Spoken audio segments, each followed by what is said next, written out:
একজন মুসলিম নারীকে প্রেমের ফাঁদে ফালিয়ে বিয়ে করেছেন এক হিন্দু যুবক। এখন হয়তোবা এইটা তাদের পরিকল্পনা হতে পারে, বাংলাদেশের মুসলিম নারীদেরকে পুটিয়ে পাটিয়ে প্রেমের ফাঁদে ফেলে তারপর বিয়ে করবে, তাদেরকেও হিন্দু বানাবে। এরকম একটি চক্র নাকি বাংলাদেশের মধ্যে ঢুকে পড়েছে। সেরকম ভাবে এই হিন্দু ছেলেটি প্রেমের ফাঁদে ফেলে বিয়ে করে নিলেন আমাদের এক মুসলিম বোনকে। এই দৃশ্যটি অনেকেই মেনে নিতে পারছিলেন না। তারা মাত্র কিছুদিন হয়েছে সংসার সাজিয়েছেন, সময় কাটাচ্ছেন একসাথে। তবে সেই হিন্দু ছেলেটি এখন পর্যন্ত মুসলমান হয়নি। কথা দিয়েছিল, তুমি যদি আমাকে বিয়ে করো তাহলে আমি মুসলমান হয়ে যাব, কিন্তু কথা মোতাবেক কাজ করেনি। বরঞ্চ সেই মুসলিম মেয়েটাকে হিন্দু বানানোর চেষ্টা চালাচ্ছে সেই হিন্দু যুবক। এরকমই একটি অভিযোগ উঠেছে। সেই অভিযোগের ভিত্তিতে এলাকার মানুষজন একত্রে হয়ে তাদেরকে ঘর থেকে টেনে হেঁচড়ে বের করে নিয়ে আসে। মুসলিম বোনটি তখনও তার হাজবেন্ডকে বাঁচানোর জন্য সর্বোচ্চ চেষ্টা করছিল, কারণ সে তো তাকে ভালোবাসে। সে একটি প্ররোচনায় পড়ে গিয়েছে, সেটা সে এখনো বুঝতে পারেন। প্রেমের কাছে যে ধর্ম বর্ণ সবকিছুই অন্ধ থাকে সেটা আপনারা বুঝতে পেরেছেন। সে ছোট্ট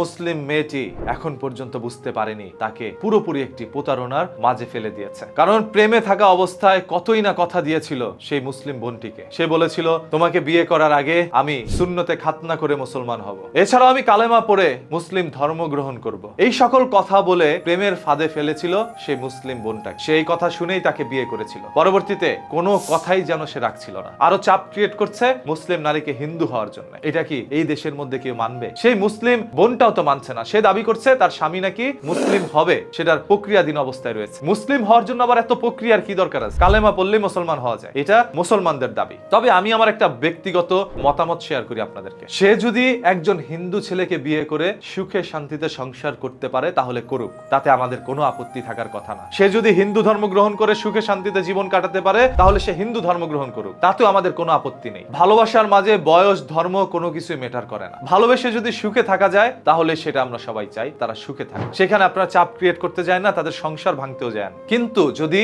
এটা কোনো চক্রান্ত হয়ে থাকে যে ভালোবাসার ফাঁদে ফেলে মুসলিম নারীদেরকে হিন্দু বানানোর এক নতুন ফাঁদ, তাহলে সেটার বিরুদ্ধে অবশ্যই আমরা কথা বলবো। আপনি আপনার ঘরে থাকা ছোট্ট কন্যা সন্তানটার দিকে একটু নজর রাখেন। সে কার সাথে কথা বলছে, কার সাথে দেখা করছে, কার সাথে ওঠা বসা করছে। যদি চোখে না রাখেন, একদিন আপনার সন্তান ঘর থেকে এইভাবে পালিয়ে যাবে, অন্য এক ছেলের হাত ধরে আপনাদেরকে ভুলে যাবে। কিছুদিন পর সেই সংসার অশান্তি হলে সে পুনরায় আপনার বাসায় ফেরত আসবে, তখন সকল দায়ভার আপনার উপরেই পড়বে। তাই মা বাবাদের সতর্ক থাকা দরকার, সচেতন থাকা দরকার। আর এই যে একটি হিন্দু ছেলে একটি মুসলিম মেয়েকে যে ভাগিয়ে নিয়ে বিয়ে করেছে, এই বিষয়টা আপনাদের কাছে কি মনে হচ্ছে? তারা কি ভালো কাজ করেছে? এখন তাদেরকে কি সমর্থন করা প্রয়োজন নাকি তাদের বিরুদ্ধে প্রতিবাদ করা প্রয়োজন? কমেন্ট করে আপনার মূল্যবান মতামত তো জানাবেনই, এবং ভিডিওটি এই জন্য শেয়ার করবেন যাতে করে প্রত্যেকটি মুসলমান সতর্ক থাকতে পারে, ওই ফাঁদে যেন কেউ পা না দেয়। প্রতিদিনের এই ধরনের ঘটনা, দুর্ঘটনা, সত্য তথ্য জানার জন্য চোখ রাখুন নিউজ কিট।